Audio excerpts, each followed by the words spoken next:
জনগণের রায়ে ক্ষমতায় গেলে বৈষম্যহীন উদার বাংলাদেশ গড়তে চায় বিএনপি।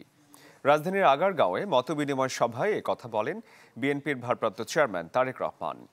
অন্যদের মতো শিক্ষা, চিকিৎসা, চাকরিতে শারীরিক প্রতিবন্ধীদের সমান সুযোগ নিশ্চিতের আশ্বাসও দেন তিনি। শহীদ বুদ্ধিজীবী দিবসে রাজধানীর আগারগাঁয়ে প্রতিবন্ধী নাগরিক শ্রেণীর সাথে বিএনপির এই মতবিনিময়। এতে অংশ নিয়ে শিক্ষা, অর্থনীতি, নারী উন্নয়ন সহ বিভিন্ন বিষয়ে আগামীর করণীয় এবং নিজেদের সুপারিশ তুলে ধরেন বক্তারা। পাশাপাশি রাজনীতি সহ সব খাতে শারীরিক প্রতিবন্ধীদের সক্রিয় ভূমিকার পরামর্শ দেন তারা। আমরা দেশকে প্রতিনিধিত্ব করছি, আমরা চাই রাজনৈতিকভাবে আপনাদের সাথে একত্রিতভাবে কাজ করতে। সেই সুযোগটা যদি আমাদেরকে তৃণমূলভাবে দেওয়া হয়। অনুষ্ঠানে বিএনপি মহাসচিব মির্জা ফখরুল ইসলাম আলমগীর বলেন, শারীরিক প্রতিবন্ধীদের সমস্যা সমাধানে সব সময় কাজ করবে বিএনপি।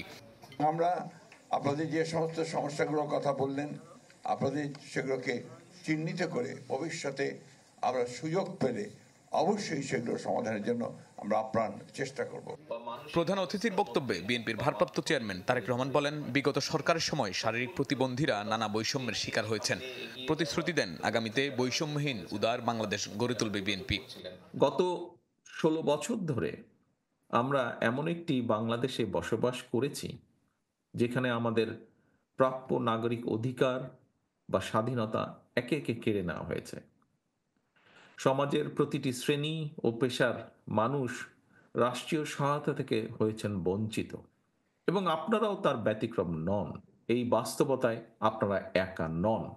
আমরা সব সময় আপনাদের পাশে আছি, আপনাদের পাশে ছিলাম, ইনশাল্লাহ আপনাদের পাশে আমরা থাকব।